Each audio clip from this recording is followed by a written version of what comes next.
ಪದ್ಮನಾಭನಗರ ವಿಧಾನಸಭಾ ಕ್ಷೇತ್ರದ ಗಣೇಶ್ ಮಂದಿರ ವಾರ್ಡ್ ಮಾಜಿ ಬಿಬಿಎಂಪಿ ಸದಸ್ಯರು ಹಾಗೂ ಜನಪ್ರಿಯ ಸಮಾಜ ಸೇವಕರಾದ ಶ್ರೀ ಎಲ್ ಗೋವಿಂದರಾಜ್ರವರ ಹುಟ್ಟುಹಬ್ಬ ಆಚರಣೆ ಅವರ ಸ್ವಗೃಹದಲ್ಲಿ ಅದ್ದೂರಿಯಾಗಿ ಜರುಗಿತು. ದೀಪ ಬೆಳಗಿಸುವ ಮೂಲಕ ಕಾರ್ಯಕ್ರಮಕ್ಕೆ ಚಾಲನೆ ನೀಡಿದರು. ಅವರ ಸ್ನೇಹ ಬಳಗದಿಂದ ಬೃಹತ್ ಗಾತ್ರದ ಕೇಕ್ ಕತ್ತರಿಸಿ ಹಾರ ಹಾಕಿ ಸಾವಿರಾರು ಜನರ ಸಮ್ಮುಖದಲ್ಲಿ ಅರ್ಥಪೂರ್ಣವಾಗಿ ಹುಟ್ಟುಹಬ್ಬ ಆಚರಿಸಲಾಯಿತು.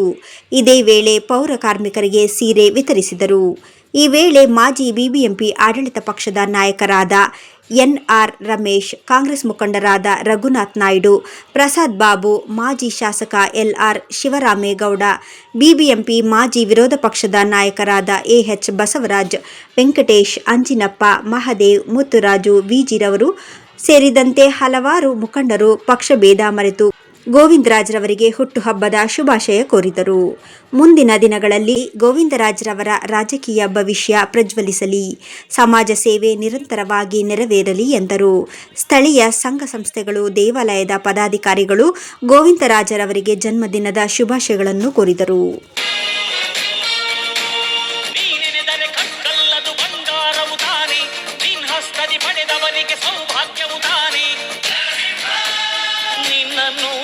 ಜನ ಬಡತನ ಕಂಡಿಲ್ಲ, ನೀ ಪ್ರೀತಿಯ ಹಂಚಿದರೆ ಧನ ಕನಕವೇ ಎಲ್ಲ. ಹಸಿರಸಿರಲಿ ನಿನ್ನು ಸಿರಿದೆ ನೆಲ ಜಲಗಳು ನಗು ನಗುತ್ತಿವೆ, ದನಕರುಗಳು ಸಡಗರದಲ್ಲಿ ಅದ ನೋಡುತ್ತ ತಾವೀಗಿದೆ. ಈ ಭಾಗದ ಜನರ ಬಹುದಿನಗಳ ಬೇಡಿಕೆಯಾಗಿದ್ದಂಥ ಒಂದು ಒಳಾಂಗಣ ಕ್ರೀಡಾಂಗಣ, ಒಂದು ಬ್ಯಾಡ್ಮಿಂಟನ್ ಅಕಾಡೆಮಿ, ಹಾಗೆ ನ್ಯಾಷನಲ್ ಕಾಲೇಜ್ ಈಜುಕೊಳವನ್ನೇ ಅವಲಂಬಿಸಿದಂಥ ಬಹಳಷ್ಟು ಈಜು ಕ್ರೀಡಾಪಟುಗಳಿಗೆ ಅವಕಾಶ ಮಾಡಿಕೊಡ್ಬೇಕು ಅಂತ ಪ್ರಾರಂಭ ಮಾಡಿದಂಥ ಬನಶಂಕರಿ 2ನೇ ಹಂತದ 17ನೇ ರಸ್ತೆಯಲ್ಲಿರ್ತಕ್ಕಂಥ ಪೂಜಾ ಅಕ್ವಾ ಸ್ವಿಮ್ಮಿಂಗ್ ಪೂಲ್ ಸೇರಿದಾಗೆ, ಹೆರಿಗೆ ಆಸ್ಪತ್ರೆ ಸೇರಿದಾಗೆ ಬಹಳಷ್ಟು ಸಾರ್ವಜನಿಕರಿಗೆ ಅವಶ್ಯಕತೆ ಇರತಕ್ಕಂಥ ಯೋಜನೆಗಳನ್ನು ಅನುಷ್ಠಾನಗೊಳಿಸಿದಂಥ ನನ್ನ ಆತ್ಮೀಯ ಸಹೋದರ ಗೋವಿಂದರಾಜು ಅವರು ಇವತ್ತು ತಮ್ಮ ಹುಟ್ಟುಹಬ್ಬವನ್ನು ತಮ್ಮ ಸಮಕ್ಷಮದಲ್ಲಿ ಆಚರಣೆ ಮಾಡಿಕೊಳ್ತಾ ಇರ್ತಕ್ಕಂಥ ಈ ಸಂದರ್ಭದಲ್ಲಿ ಈ ಒಂದು ಕಾರ್ಯಕ್ರಮಕ್ಕೆ ಆಗಮಿಸಿರ್ತಕ್ಕಂಥ ನನ್ನ ಆತ್ಮೀಯ ಸ್ನೇಹಿತರು, ಮಾಜಿ ತಾಲೂಕು ಪಂಚಾಯತಿ ಸದಸ್ಯರು ಆಗಿರ್ತಕ್ಕಂಥ ಪದ್ಮನಾಭನಗರ ವಿಧಾನಸಭಾ ಕ್ಷೇತ್ರದ ಭಾರತೀಯ ಜನತಾ ಪಾರ್ಟಿಯ ಮುಖಂಡರಾಗಿರ್ತಕ್ಕಂಥ ಅಂಜನಪ್ಪ ಬಂದಿದ್ದಾರೆ. 2023ರ ವಿಧಾನಸಭೆ ಚುನಾವಣೆಯಲ್ಲಿ ಪದ್ಮನಾಭನಗರ ವಿಧಾನಸಭಾ ಕ್ಷೇತ್ರದಿಂದ ಕಾಂಗ್ರೆಸ್ ಪಕ್ಷದಿಂದ ಸ್ಪರ್ಧೆ ಮಾಡಿದಂಥ ಕಾಂಗ್ರೆಸ್ ಪಕ್ಷದ ಮುಖಂಡರಾಗಿರ್ತಕ್ಕಂಥ ರಘುನಾಥ್ ನಾಯ್ಡು ಅವರು ನನ್ನ ಆತ್ಮೀಯತೆಯಿಂದ ಅವರು ಬಂದಿದ್ದಾರೆ. ಇನ್ನೊಬ್ಬ ಮುಖಂಡ ವಿಜಯ್ ಅವರು ಬಂದಿದ್ದಾರೆ, ಗೋಪಾಲ್ ಅವರು ಬಂದಿದ್ದಾರೆ, ರಾಜು ಅವರು ಬಂದಿದ್ದಾರೆ, ಹಾಗೆ ಸವಿತಾ ಸಮಾಜದ ಮುಖಂಡರಾಗಿರ್ತಕ್ಕಂಥ ಮುತ್ತುರಾಜ್ ಅವರು ಬಂದಿದ್ದಾರೆ. ಈ ಒಂದು ಕಾರ್ಯಕ್ರಮದಲ್ಲಿ ನನ್ನ ಸಹೋದರಿ ಸುಜಾತ ಗೋವಿಂದರಾಜ್ ಅವರು ಉಪಸ್ಥಿತರಿದ್ದಾರೆ. ಇಂಥ ಒಂದು ಸಂದರ್ಭದಲ್ಲಿ ಈ ಎಲ್ಲ ಗಣ್ಯರ ಸಮಕ್ಷಮದಲ್ಲಿ ನಿಮ್ಮೆಲ್ಲರ ಸಮ್ಮುಖದಲ್ಲಿ ನನ್ನ ಆತ್ಮೀಯ ಸಹೋದರನ ಜನ್ಮದಿನ ಆಚರಣೆ ಮಾಡ್ತಕ್ಕಂಥದ್ದು ನಿಜಕ್ಕೂ ಸಂತೋಷದಾಯಕ.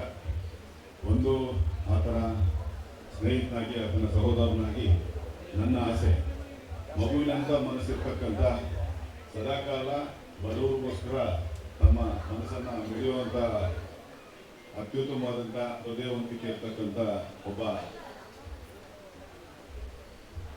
ನನ್ನ ಆತ್ಮೀಯ ಸ್ನೇಹಿತ ಮುಂದೆ ನಡೆಯೋ ಚುನಾವಣೆಯಲ್ಲಿ ಕೂಡ, ಪಾಲಿಕೆ ಚುನಾವಣೆಯಲ್ಲಿ ಗಣೇಶ್ ಮಂದಿರ ವಾರ್ಡಿನಿಂದ ಪಾಲಿಕೆ ಸದಸ್ಯರಾಗಿ ಆಯ್ಕೆ ಬರಬೇಕು ಅಂತ ಹೇಳಿ ನನ್ನ ಮನಸ್ಸಿನ ಅಭಿಲಾಷೆಗೆ ತಕ್ಕನಾಗೆ ಅವರ ಆಸೆ ಕೈಗೂಡಲಿ. ಅವರ ಈ ಒಂದು ಆಸೆಗೆ ಮತ್ತು ಈ ಭಾಗದ ಜನರ ಆ ಒಂದು ಆಸೆಗಳಿಗೆ ಸದಾಕಾಲ ಸಹಕಾರಿಯಾಗಿ ನಾನು ನಿಂತ್ಕೊಳ್ತೀನಿ ಅಂತ ಈ ಸಂದರ್ಭದಲ್ಲಿ ಈ ಮಾತನ್ನು ಹೇಳ್ತಾ, ನಿಮ್ಮೆಲ್ಲರ ಆಶೀರ್ವಾದ, ಈ ಒಂದು ಗಣೇಶ್ ಮಂದಿರ ವಾರ್ಡಿನ ಎಲ್ಲ ನಾಗರಿಕರ ಆಶೀರ್ವಾದ ಎಲ್ ಗೋವಿಂದರಾಜುರವರ ಮೇಲೆ ಸದಾಕಾಲ ಇರಲಿ ಅಂತ ಹೇಳಿ ನಾನು ಮನವಿ ಮಾಡಿಕೊಂಡು ಈ ಒಂದು ಕಾರ್ಯಕ್ರಮಕ್ಕೆ ಆಗಮಿಸಿರ್ತಕ್ಕಂಥ ಎಲ್ಲ ಗಣ್ಯರಿಗೆ ಮತ್ತೊಮ್ಮೆ ನಿಮ್ಮೆಲ್ಲರ ಪರವಾಗಿ ಹೃದಯಪೂರ್ವಕವಾದಂಥ ಧನ್ಯವಾದ ಹೇಳಿ ನನ್ನ ಮಾತು ಮುಗಿಸಿ ಜೈ ಹಿಂದ್, ಜೈ ಕರ್ನಾಟಕ. ಮೊದಲನೇದಾಗಿ ನಮ್ಮ ಸ್ನೇಹಿತರಾದಂಥ ಎನ್.ಆರ್. ರಮೇಶ್ ಅವರು, ಅಂದರೆ 8ನೇ ಕ್ಲಾಸಲ್ಲಿ ನಾವು ಒಂದು ಕಡೆ NSP ಸ್ಕೂಲು, ನಾನು ಅಲ್ಲೇ ಫಸ್ಟ್ ಇದ್ದೆ. ಆವಾಗಿಂದ ನಾವಿಬ್ಬರು ಭಾಳ ಕ್ಲೋಸ್ ಫ್ರೆಂಡ್ಸ್, ಸುಮಾರು ಜನ ಗೊತ್ತಿರೋರು. ಅವ್ರಿಗೂ ಹಾಗೂ ಸುಜಾತ ಗೋವಿಂದರಾಜ್ ಅವ್ರಿಗೂ, ಗೋವಿಂದರಾಜ್ ಅವ್ರಿಗೂ, ನಮ್ಮ ಸ್ನೇಹಿತ ಆಂಜಿ ಅವ್ರಿಗೂ, ಇವರು 3 ಬ್ರದರ್ಸು. ನಾವು ಒಂದು ಬ್ರದರ್ಸ್ ಆಗಿದ್ವಿ. ಫಸ್ಟು ಕೃಷ್ಣ ಅಂತ ಅವ್ರ ಬ್ರದರ್ ಒಬ್ಬರು ಎಕ್ಸ್ಪೈರ್ ಆಗಿದ್ರು, ಅವ್ರನ್ನ ಭಾಳ ಆತ್ಮೀಯರಾಗಿದ್ದರು. ನಾಗರಾಜನ್ ಅವರು ಲೇಟೆಸ್ಟ್ ಆಗಿದ್ದಾರೆ ಪಾಪ. ಅವರೆಲ್ಲ ನಾವೆಲ್ಲ ಒಂದು ಗೆಳೆಯರ ಥರ ಅಂತ ಫಂಕ್ಷನ್ ಗೊತ್ತಿದ್ದೇನೆ. ಈಗ ಅವ್ರ ಮುಗ್ಗಂದು ಅವ್ರು ಚೆನ್ನಾಗಿ ಗೊತ್ತಿದ್ರು, ಬ್ರದರ್ಸ್ ಎಲ್ಲ ಚೆನ್ನಾಗಿ. ಈಗ ತಂದೆಯವ್ರನ್ನು ಲಕ್ಷ್ಮಣಪ್ಪ ಅವರು ವೀರಪ್ಪ ಅವರು ಅಂದರೆ ಈ ದೊಡ್ಡ ಸೈಟ್ಗಳು ಮಾಡಿದಾಗಿಂದ ನಾನು ಚಿಕ್ಕ ಹುಡುಗನಾಗಿದ್ದರಿಂದ ತುಂಬ ದಿವಸದ ಪರಿಚಯ ನಮ್ಮದು. ಇದು ಈ ಸೈಟಲ್ಲಿ ಎಲ್ಲೇ ಇರೋದನ್ನು ವೀರಪ್ಪ ತೋಟಲು ಲಕ್ಷ್ಮಣಪ್ಪ ತೋಟ ಇಬ್ಬರು ಅಣ್ಣ ತಂದಿದ್ದು ಏನಾಗಿ ಈಗ ಎಲ್ಲಿ ರಿಯಲ್ ಎಸ್ಟೇಟ್ ಎಷ್ಟೇ ಜನ ಮಾಡಿದ್ರು ಅವಾಗ ದಾಟಾಗಲ್ಲ ಅವ್ರು ಇಬ್ಬರು ಅಲ್ಲಿ ಆ ಥರ ಇದ್ದರು. ಈಗ ಅವ್ರ ಮಗ ಏನಾಗಲಿ ಅವ್ರ ಜೊತೆಲೆಲ್ಲರೂ ಒಟ್ಟಿಗೆ ಇರ್ತೀವಿ. ಅವ್ರಿಗೆ ಇನ್ನೂ 100 ವರ್ಷ ತುಂಬಲಿ ಈ ಥರ ಹಬ್ಬ ಆಚರಿಸ್ತಾರೆ. ನಮ್ಮ ಸೋದರ ಗೋವಿಂದರಾಜರವರ ಹುಟ್ಟುಹಬ್ಬ ವಿಜೃಂಭಣೆಯಿಂದ ಆಚರಣೆ ಮಾಡ್ಕೊತಾ ಇದ್ದಾರೆ. ಈ ಕಾರ್ಯಕ್ರಮಕ್ಕೆ ನಮ್ಮ ನಾಯಕರಾದಂಥ ಸನ್ಮಾನ್ಯ ಶ್ರೀ ಎನ್.ಆರ್. ರಮೇಶ್ ಅವರು ಮತ್ತು ರಘುನಾಥ್ ನಾಯ್ಡು ಅವರು, ವಿಜಯ್ ಅವರು ಮತ್ತು ಗೋಪಿಯವರು ಮತ್ತು ಅನೇಕ ಮುಖಂಡರು, ಅವರ ಶ್ರೀಮತಿ ಸುಧಾಕಾ ಮೇಡಮ್ ಅವರು, ಹಾಗೆ ನಮ್ಮ ಎಲ್ಲ ಸ್ನೇಹಿತರು ಬಂದು ಅವರಿಗೆ ಒಂದು ಹುಟ್ಟುಹಬ್ಬವನ್ನು ಆಚರಣೆ ಮಾಡುವಂಥ ಪ್ರಯತ್ನದಲ್ಲಿ ಎಲ್ಲರೂ ಶುಭಾಶಯ ಕೋರಿದ್ದಾರೆ. ಮುಂದಿನ ದಿನದಲ್ಲಿ ರಾಜಕೀಯ ಜೀವನ ಅವರದು ಉನ್ನತವಾಗಿ ಬೆಳೀಲಿ. ಎಲ್ಲ ಈಗ ಎನ್.ಆರ್. ರಮೇಶ್ ಅವರು ಹೇಳ್ದಂಗೆ ನಾವೆಲ್ಲ ಅವ್ರ ಜೊತೆಲಿ ಇರ್ತೀವಿ, ಅವ್ರು ಒಳ್ಳೇದಾಗಲಿ ಅಂತೇಳಿ ನಾನು ಈ ಶುಭ ಸಂದರ್ಭದಲ್ಲಿ ಅವರಿಗೆ ಶುಭವನ್ನು ಕೋರ್ತೇನೆ. 40 ವರ್ಷಗಳ ಹಿಂದೆ ಸ್ಕೂಲ್ಗೆ ಹೋಗ್ತಾ ಇದ್ರು ಗೋವಿಂದರಾಜವರು. ಲಕ್ಷ್ಮಣಪ್ಪ ಮತ್ತು ವೀರಪ್ಪ ಅಂತ ಇಲ್ಲಿ ಅವ್ರದ್ದೇ ಆಡಳಿತ ಆಗಿದ್ದು, ಅವ್ರದ್ದೇ ಈ ಯೋಜನೆಗಳನ್ನು ಮಾಡಿದ್ದು. ಆ ಸಂದರ್ಭದಲ್ಲಿ 1-2 ಮನೆ ಇತ್ತು, ಬರೀ ಗಟ್ಟಗುಟ್ಟುಗಳೇ ಇದ್ದಂಥ ಸಂದರ್ಭ. ಈ ಏರಿಯಾಗೆ ಬಂದು 40 ವರ್ಷಗಳಾಯಿತು ನಾನು. ಹಾಗಾಗಿ ಮುಂದಿನ ದಿನಗಳಲ್ಲಿ ಒಳ್ಳೆಯ ರಾಜಕೀಯ ಭವಿಷ್ಯ ಇದೆ. ಶ್ರೀಮತಿ ಗೋವಿಂದರಾಜ್ ಅವ್ರಿಗೂ ಮತ್ತು ಗೋವಿಂದರಾಜ್ ಅವರಿಗೆ, ಸುಜಾತ ಗೋವಿಂದರಾಜ್ ಅವರಿಗೆ ಅದು ಭಗವಂತ ಅವ್ರು ಒಳ್ಳೇದು ಮಾಡಲಿ. ಗೋವಿಂದರಾಜ್ ಅವರು 100 ಕಾಲ ಇದೇ ರೀತಿ ಆರೋಗ್ಯವಾಗಿ ಎಲ್ಲರ ಜೊತೆ ಹಿಂಗೆ ನೋಡಿ, ಜಾತ್ಯತೀತವಾಗಿ, ಪಕ್ಷಾತೀತವಾಗಿ, ಧರ್ಮಾತೀತವಾಗಿ ಎಲ್ಲರನ್ನೂ ಪ್ರೀತಿಸಿ, ಎಲ್ಲರೂ ಇವರನ್ನು ಪ್ರೀತಿಸ್ತಾರೆ, ಇವರು ಎಲ್ಲರನ್ನೂ ಪ್ರೀತಿಸ್ತಾರೆ, ಗೌರವಿಸ್ತಾರೆ. ಹಾಗಾಗಿ ಈ ರಾಜಕಾರಣದಲ್ಲಿ ಬೇಕಾದ್ರೆ ಇದೊಂದು ಬಹಳ ಮುಖ್ಯವಾದ ಒಂದು ವಿಚಾರ. ಎಲ್ಲರನ್ನೂ ಗೌರವಿಸ್ಬೇಕು. ಅವ್ರಿಗೆ ಜಾತಿ ಇರಲ್ಲ, ಧರ್ಮ ಇರಲ್ಲ. ಅವ್ರಿಗೆ ಏನಿದ್ರು ಮಾನವ ಜಾತಿ. ಕುವೆಂಪು ಅವರು ಹೇಳಿದಾಗೆ ಏನಾದರೂ ಆಗು ಮೊದಲು ಮಾನವನಾಗು ಅನ್ನೋ ರೀತಿ ಎಲ್ಲರನ್ನೂ ಪ್ರೀತಿಸ್ತಕ್ಕಂಥ ಒಂದು ಗೋವಿಂದರಾಜ್ ಅವರಿಗೆ ಮುಂದಿನ ದಿನಗಳಲ್ಲಿ ಭವಿಷ್ಯದಲ್ಲಿ ಒಳ್ಳೇದಾಗಲಿ ಅಂತ ಹೇಳ್ತಾ, ನಿಮ್ಮೆಲ್ಲರ ಆಶೀರ್ವಾದ, ಪ್ರೀತಿ, ವಿಶ್ವಾಸ ಎಲ್ಲರೂ ಅವ್ರ ಮೇಲೆ ಇರಬೇಕು.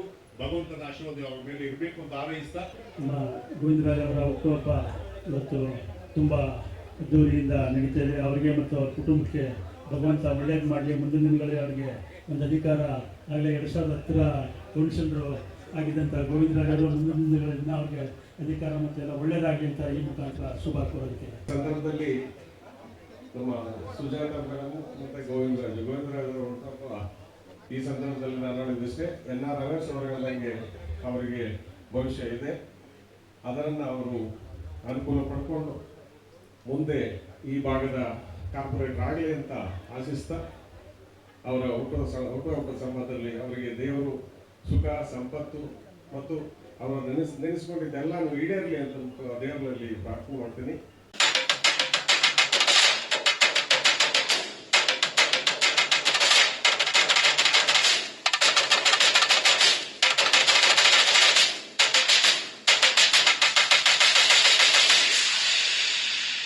ಅಣ್ಣಯ್ಯ ತಮ್ಮಯ್ಯ ನಂಜುಂಡೇಶ್ವರ ನಾನಯ್ಯ. ಅಣ್ಣಯ್ಯ ತಮ್ಮಯ್ಯ ನಂಜುಂಡೇಶ್ವರ ನಾನಯ್ಯ, ಕನ್ನಡ ಕುಲಕ್ಕೆ ನಾನೆಂದು ಸ್ವಂತ ಕಣಯ್ಯ.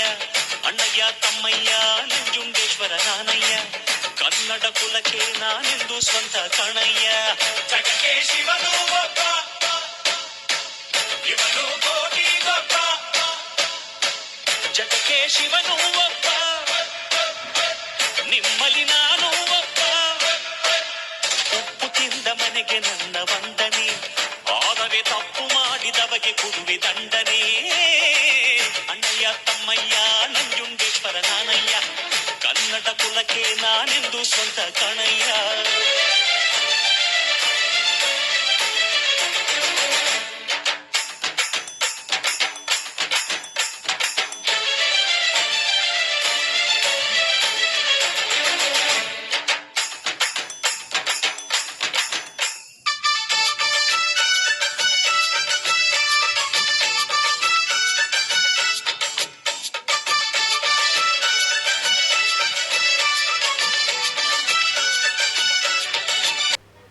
ನಾನು ಹೊರಗಡೆ ಹೋಗೋಣ ಅಂತಂದ್ಬಿಟ್ಟು, ನಾವು ಫ್ಯಾಮಿಲಿ ಎಲ್ಲ ಹೋಗೋಣ ಅಂತಂದ್ಬಿಟ್ಟು ಡಿಸೈಡ್ ಮಾಡಿದ್ವಿ. ಆಮೇಲೆ ಹುಡುಗರೆಲ್ಲ ಇದ್ಕೊಂಡು, ಇಲ್ಲ ಪ್ರತಿ ವರ್ಷ ಮಾಡ್ತಾ ಇದ್ದೀರಾ, ಈ ವರ್ಷವೂ ಹಂಗೆ ನಾವು ಸೇರಿ ಎಲ್ಲ ಭಾಗವಹಿಸಿ ಈ ಕಾರ್ಯಕ್ರಮ ಇದರಲ್ಲಿ ಬರ್ತಡೇ ಕಾರ್ಯಕ್ರಮವನ್ನು ಇಲ್ಲೇ ಆಚರಣೆ ಮಾಡಬೇಕು, ನಮ್ಮ ಏರಿಯಾದಲ್ಲೇ ಮಾಡಬೇಕು ಅಂತಂದ್ಬಿಟ್ಟು ಕೇಳಿಕೊಂಡ್ರು. ಸರಿ, ಹಂಗಾಗಿ ಇದೆಲ್ಲನೂ ಒಂದು ಸುಮಾರು 4 ದಿವಸ 5 ದಿವಸದಿಂದ ನಿಮ್ಗೆ ಗೊತ್ತಿದೆ ಎಲ್ಲನೂ ಎಷ್ಟು ದಿವಸ, 5 ದಿವಸ ಆಯಿತು. 5 ದಿವಸದಲ್ಲಿ ಇಷ್ಟೆಲ್ಲ ಅರೇಂಜ್ಮೆಂಟ್ ಮಾಡೋದಕ್ಕೆ ಸಾಧ್ಯವಾಯಿತು. ಮೊದಲಿಗೆ ನನ್ನ ಆತ್ಮೀಯ ಸ್ನೇಹಿತರು, ನನ್ನ ಹಿತೈಷಿಗಳು, ಸದಾಕಾಲ ನನ್ನ ಬೆನ್ನೆಲುಬಾಗಿ ನಿಂತಿರುವರು ಅಂತ 15-20 ವರ್ಷದಿಂದ ಏನೇ ಕಷ್ಟ ಸುಖ ಬಂದ್ರು ನಾನು ಫಸ್ಟು ಅಣ್ಣ ಅಂತ ಹೋಗೋದೇ ಫಸ್ಟ್ ಎನ್ ಆರ್ ರಮೇಶ್ ಅವರು. ಹಂಗಾಗಿ ಎಂಥದ್ದು ಏನೇ ಆಗಿರಲಿ ಅವರು ಯಾವತ್ತೂ ಅಷ್ಟೇ, ನಾನು ಕಾಂಗ್ರೆಸ್ ಪಕ್ಷದಲ್ಲಿರಲಿ BJP ಪಕ್ಷದಲ್ಲಿರಲಿ ಯಾವಾಗಾದರೂ ಅಷ್ಟೇ, ಈಗೇನೇನಪ್ಪ ಕೆಲವ್ರು ಕೇಳಿದ್ರು ಲಾಸ್ಟ್ ಟೈಮ್ ಎಲ್ಲ ಕಾಂಗ್ರೆಸ್ ಪಕ್ಷದಲ್ಲಿ ಇಟ್ಕೊಂಡು BJP ಕಾರ್ಯಕ್ರಮಕ್ಕೆ ಹೋಗೋದು, ಹಾರ ಹಾಕೋದು, ಶಾಲು ಹಾಕೋದು ಇದನ್ನೆಲ್ಲ ಮಾಡ್ತಾರೆ. ಇಲ್ಲ, ಸ್ನೇಹ ಬೇರೆ, ಪಕ್ಷ ಬೇರೆ. ನಾನು ಯಾರು ಏನಾದರೂ ಅಂದ್ಕೊಳ್ಳಿ, ನನಗೆ ರಾಜಕೀಯ ಇರಲಿ ಇಲ್ದ ಹೋಗಲಿ, ನನಗೆ ರಮೇಶ್ ಅಣ್ಣ ಸದಾಕಾಲ ಇರಬೇಕು, ಅವರ ಆಶೀರ್ವಾದ ನನಗಿರ್ಬೇಕು ಅಂತ ಕೇಳ್ಕೊಳ್ತಾ, ರಘುನಾಥ್ ನಾಯ್ಡು ಅಣ್ಣವರು ಲಾಸ್ಟ್ ಟೈಮು 23ರಲ್ಲಿ ಎಲೆಕ್ಷನಲ್ಲಿ ನಿಂತಾಗ ನಮಗೆ ಕೊನೆ ಗಳಿಗೆಯಲ್ಲಿ ಸ್ವಲ್ಪ ಏರುಪೇರಾಯಿತು. ಇಲ್ಲಿ ನಡೆದಂಥ ಘಟನೆಗಳು ನೀವೆಲ್ಲ ನೋಡಿದ್ರಿ. ಆ ಟೈಮಲ್ಲಿ ರಘುನಾಥ್ ನಾಯ್ಡು ಅಣ್ಣ ನಾವೆಲ್ಲ ಇದು ಮಾಡಬೇಕಾದ್ರೆ ಎಲ್ಲ ಚುನಾವಣೆಗೆ ನಿಂತ್ಕೊಂಡಿದ್ರು. ಆಗ ಕೆಲವು ಬಂದು ಇಲ್ಲಿ ಗಲಾಟೆಗಳಾಗಿದ್ದು ಇದನ್ನೆಲ್ಲ ನೋಡಿದ್ದೀರಾ. ಆ ಥರ ಮತ್ತೊಮ್ಮೆ ಆಗಬಾರ್ದು ಅಂತಂದ್ಬಿಟ್ಟು ಆಮೇಲೆ ರಘುನಾಥ್ ನಾಯ್ಡು ಅಣ್ಣ ಅವರು ಅವತ್ತೂ ಎಲ್ಲ ಫೋನ್ ಮಾಡಿ ಮೀಡಿಯಾದವ್ರಿಗೆ ಇವ್ರಿಗೆ ಎಲ್ಲರೂ ಇದು ಮಾಡಿದ್ರು. ಅವತ್ತೂ ಅವ್ರು ಸಹಕಾರ ಕೊಟ್ಟರು. ಹಾಗಾಗಿ ಸ್ನೇಹಿತರಾಗಿ ನಾನು ನೋಡ್ತಾ ಇದ್ದೀನಿ, ಮುಂದೂ ಅವ್ರ ಸ್ನೇಹಿತರಾಗಿ ನನ್ನ ಜೊತೆಯಲ್ಲಿ ನಾನು ಅವ್ರ ಜೊತೆಯಲ್ಲಿ ಇರ್ತೀನಿ ಅಂತ ಅಂದ್ಬಿಟ್ಟು ಹೇಳೋದಕ್ಕೆ ಇಚ್ಛೆ ಬಿಡ್ತಾ ಇದ್ದೀನಿ. ಮತ್ತೊಬ್ಬ ಸ್ನೇಹಿತರಾದ ನಮ್ಮ ಆಂಜನಪ್ಪ ಅಣ್ಣವರು, ನಾವು ಎಲ್ಲೇ ಹೋದ್ರು ಇವತ್ತು ನಾವು ಏನು ತಮಾಷೆಯಾಗಿ ಮಾತಾಡ್ತಾ ಇರ್ತೀವಿ, ಎಲ್ಲೇ ಹೋದ್ರೂ ಹಿಂಗೆ ಹೋದ್ರೂ ಒಂದು 3 ತಿಂಗಳಿಗೆ 4 ತಿಂಗಳು ಒಂದು ಟ್ರಿಪ್ಗಳು ಹಾಕ್ಕೊಂಡು ಹೋಗ್ತಾ ಇರ್ತೀವಿ, ಬರ್ತಾ ಇರ್ತೀವಿ. ಆವಾಗ ಎಲ್ಲನೂ ನಮ್ಮ ಆಂಜನಪ್ಪ ಅಣ್ಣವರು ಎಲ್ಲನೂ ಸೇರಿ ಎಲ್ಲಾದ್ರೂ ಒಂದು ಟ್ರಿಪ್ ಹಾಕೋದು, ಮತ್ತು ಎಲ್ಲಾದ್ರೂ ಹೊರಗಡೆ ಹೋಗೋದು, ಬರೋದು, ದೇವಸ್ಥಾನಕ್ಕೆ ಹೋಗೋದು, ಇದನ್ನೆಲ್ಲನೂ ನನ್ನ ಜೊತೆಯಲ್ಲಿ ಇಟ್ಕೊಂಡು ಸ್ನೇಹಜೀವಿಯಾಗಿ ನನ್ನ ಸದಾಕಾಲ ನನ್ನ ಹಿತ ಬಯಸುವವರು ಆಂಜನಪ್ಪ ಅವರು, ಅವ್ರಿಗೂ ನನ್ನ ಹೃದಯಪೂರ್ವಕವಾಗಿ ಕೃತಜ್ಞತೆಗಳು. ಇಡೀ ಕುಟುಂಬನೂ ನಾವು ಅವ್ರನ್ನ ನೆನೆಸ್ಕೊಳ್ತಾ ಇರ್ತೀವಿ ನಮ್ಮ ತಂದೆ ಕಾಲದಿಂದಲೂ. ಹಾಗಾಗಿ ನಾನು ಅವ್ರಿಗೂ ಹೃದಯಪೂರ್ವಕವಾಗಿ ನನ್ನ ಸ್ನೇಹಿತರಾಗಿ ಕೃತಜ್ಞತೆಗಳು. ನಾವು ಟ್ರಾವೆಲ್ಸ್ ಇದರಲ್ಲೇ ಇದು ಮಾಡಿದವಾಗ ಯಾವಾಗಾದರೂ ನಮಗೆ ಟ್ರಿಪ್ಗಾಗಲಿ ಎಲ್ಲಿಗಾದರೂ ನಮಗೆ ಆಯೋಜನೆ ಮಾಡಿಕೊಡೋದಾಗಲಿ ಎಲ್ಲ ವ್ಯವಸ್ಥೆಗಳು, ಅದು ವ್ಯವಸ್ಥೆ ಮಾಡಿಕೊಡೋದು ಅಂತಲ್ಲ, ಅಷ್ಟೇ ಅಚ್ಚುಕಟ್ಟಾಗಿ ಮುತುವರ್ಜಿ ವಹಿಸ್ಕೊಳ್ಳೋವಂಥವ್ರು. ಆಮೇಲೆ ಅವರು ಸುಮ್ಮನೆ ಯಾರೋ ಸ್ನೇಹಿತರು ಯಾರೋ ಬಂದು ಹೋಗೋವ್ರ ಥರ ಇದು ಮಾಡ್ತಿರಲಿಲ್ಲ, ಒಂದು ಅಣ್ಣ ತಮ್ಮಂದಿರ ಥರ ನಮಗೆ ನೋಡಿಕೊಂಡು ಅದೇ ರೀತಿ ವ್ಯವಸ್ಥೆ ಮಾಡ್ತಾ ಇದ್ರು. ಮತ್ತು ಅವರು ನನ್ನ ಇವತ್ತು ಶುಭಾಶಯ ಕೊಡೋದಕ್ಕೆ ಹುಟ್ಟುಹಬ್ಬಕ್ಕೆ ಬಂದಿದ್ದಾರೆ.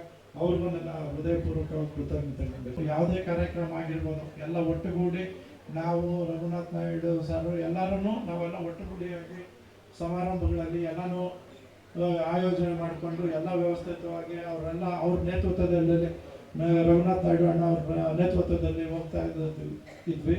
ಅದೇ ರೀತಿ ಸಂಘಟನೆಗಳಲ್ಲೂ ಅಷ್ಟೇ ಎಲ್ಲ ರೀತಿಯಲ್ಲೂ ಪ್ರೋತ್ಸಾಹ ನಾವು ಸಹ ಕೊಟ್ಟಿದ್ದೀವಿ, ನೀವು ಎಲ್ಲ ಬಂದಿದ್ದೀರಾ. ಅದೇ ರೀತಿ ನನ್ನ ಸ್ನೇಹಿತರು ಆದ ಮಾದೇವಣ್ಣರಿಗೆ ನಾನು ಹೃದಯಪೂರ್ವಕ ಸ್ವಾಗತವನ್ನು ಕೊಡ್ತಾ ಇದ್ದೀನಿ. 4 ಮನೆ ಇದ್ದಿದ್ದು, ಇವತ್ತು 12,000 ಜನ ವೋಟರ್ಸ್ ಇದ್ದಾರೆ. ಸುಮಾರು 5,000 to 6,000 ಮನೆಗಳಾಗಿದ್ದಾವೆ. ಇಷ್ಟು ಹೇಳಿ ಆಮೇಲೆ ಮತ್ತು ಇದು ಹೆಣ್ಣು ಮಕ್ಕಳ ತವರು ಮನೆ ಅಂತ ಹೇಳೋದಕ್ಕೆ ಇಚ್ಛೆ ಬಿಟ್ಟು ಪ್ರತಿಯೊಂದು ಕಾರ್ಯಕ್ರಮಗಳಲ್ಲಿ ನಮ್ಮನ್ನು ಕಾಯುವಂಥದ್ದು. ನಾನು ರಾಜಕೀಯಕ್ಕೆ ಬರಬೇಕಾದ್ರೆ ನಾನು ಮೊದಲು ಯಾವ ರೀತಿ ಜನನ ಅಪ್ರೋಚ್ ಮಾಡಬೇಕು ಅಂತ ಬಂದಾಗ ನನಗೆ ಅವತ್ತೊಂದು ದಿವಸ ಒಂದು ಅಯ್ಯಪ್ಪ ಸ್ವಾಮಿ ದೇವಸ್ಥಾನ, ಇನ್ನೊಂದು ರಾಘವೇಂದ್ರ ಸ್ವಾಮಿ ದೇವಸ್ಥಾನ, ಇನ್ನೊಂದು ಓಂ ಶಕ್ತಿ ದೇವಸ್ಥಾನ, 3 ದೇವಸ್ಥಾನಗಳು ನನಗೆ ಒಂದು 3 ದಿವಸ 4 ದಿವಸ ತುಂಬ ಯೋಚನೆ ಮಾಡಿ ಕೊನೆಗೆ ಕೈ ಹಿಡಿದು ನನ್ನ ಕಾಪಾಡಿ ಬಂತ ಇಲ್ಲಿವರೆಗೂ ಕರ್ಕೊಂಡ್ಬಂದಂಥದ್ದು ನಮ್ಮ ಓಂ ಶಕ್ತಿ ತಾಯಿ. ಉಚಿತವಾಗಿ 5 ವರ್ಷಗಳ ಸೇವೆ ಸಲ್ಲಿಸಿ ಆಮೇಲೆ ಅಲ್ಲಿಂದ ದೇವಸ್ಥಾನ ಕಟ್ಸ್ಕೊಟ್ಟು, ಅದು ಒಂದೇ ದೇವಸ್ಥಾನ ಅಲ್ಲ, ಮತ್ತೆ ನಮ್ಮ ಆಂಗಣ ಪರಮೇಶ್ವರಿ ದೇವಸ್ಥಾನ ಆಗಿರ್ಬೋದು ಅದನ್ನು ಕಟ್ಸಿದ್ವಿ. ಆಮೇಲೆ ಇಲ್ಲಿ ತ್ಯಾಗರಾಜ ನಗರದಲ್ಲಿ ಇವತ್ತೇನು ಪೊಲೀಸ್ ಕ್ವಾರ್ಟರ್ಸ್ ಇದೆ, ಇದು ನೀವು 15 ವರ್ಷದಿಂದ ನೀವು ಯಾರು ಕಾಲಿಡಕ್ಕಾಗ್ತಿರ್ಲಿಲ್ಲ. ಆ ಥರ ಒಂದು ಸಂದರ್ಭ. ಆ ಥರ ಇದರಲ್ಲಿದ್ದಾಗ ನಾನು ಯಾವ ಫಂಡು ಏನೂ ತಗೊಳ್ದಿರ ಸುಮಾರು 4 ಲಕ್ಷ ರೂಪಾಯಿ ಖರ್ಚು ಮಾಡಿ ಅಲ್ಲಿ ಅಶ್ವತ್ಥ ಕಟ್ಟೆ ಎಲ್ಲ ನಾಗರಕಟ್ಟೆ ಎಲ್ಲ ಕಟ್ಟಿಸಿ ಇವತ್ತು ನೋಡ್ಬೋದು 100 ಜನ ಅಲ್ಲಿ ಹೋಗಿ ಇವತ್ತು ನಾಗ ಚೌತಿ, ನಾಳೆ ನಾಗರ ಪಂಚಮಿ, ಇವತ್ತು ನಾಳೆ 100 ಜನ ಬಂದು ಪೂಜೆ ಮಾಡ್ಕೊಂಡು ಹೋಗುವಂತ ವ್ಯವಸ್ಥೆ ನಾವು ಮಾಡಿದ್ದೀವಿ. ಯು ಡಿ ಮಂಜಣ್ಣ ಅವರು ಮತ್ತೆ ಧರ್ಮಗಿರಿ ವೆಂಕಟೇಶ್ ಅಣ್ಣವರು ಅವರಿಬ್ರು ನನಗೆ ಬಂದು ಈ ತರ ಮಾತಾಡ್ಬೇಕಾದ್ರೆ ಅವರು ನನ್ನ ಕಾಂಗ್ರೆಸ್ ಪಕ್ಷಕ್ಕೆ ನನಗೆ 16 ವರ್ಷದಿಂದ ಸೇರಿಸ್ಕೊಂಡು ಆಮೇಲೆ ಅಲ್ಲಿಂದ ರಾಮಲಿಂಗಾರೆಡ್ಡಿ ಸಾಹೇಬರು, ಕೃಷ್ಣ ಬೈರೇಗೌಡರು, ಆಮೇಲೆ ಇವರು ಎಲ್ಲರೂ ನಾಯಕತ್ವದಲ್ಲಿ ಗುರಪ್ಪ ನಾಯ್ಡು ಅವರು ಇವ್ರನ್ನೆಲ್ಲ ನಾಯಕತ್ವದಲ್ಲಿ ನನ್ನನ್ನು ಮೊದಲು ನನಗೆ ರಾಜಕೀಯ ಜೀವನ ಕಲಿಸಿದಂಥವರು ಒಂದು ಓಂ ಶಕ್ತಿ ತಾಯಿ ಆದ್ಮೇಲೆ ಅದು ಎರಡನೇದು ನನಗೆ ರಾಜಕೀಯ ಗಾಡ್ ಫಾದರ್ ಮುಂದುವರ್ಸೋದಕ್ಕೆ ಹೆಜ್ಜೆ ಇಡೋದಕ್ಕೆ ನಮ್ಮ ಮಂಜಣ್ಣ ಧರ್ಮಗಿರಿ ವೆಂಕಟೇಶ್ ಅಣ್ಣ ಅಂತ ಹೇಳೋದಕ್ಕೆ ಇಷ್ಟಪಡ್ತೀನಿ. ಅವ್ರಿಗೂ ನನ್ನ ಹೃದಯಪೂರ್ವಕ ಕೃತಜ್ಞತೆಗಳು.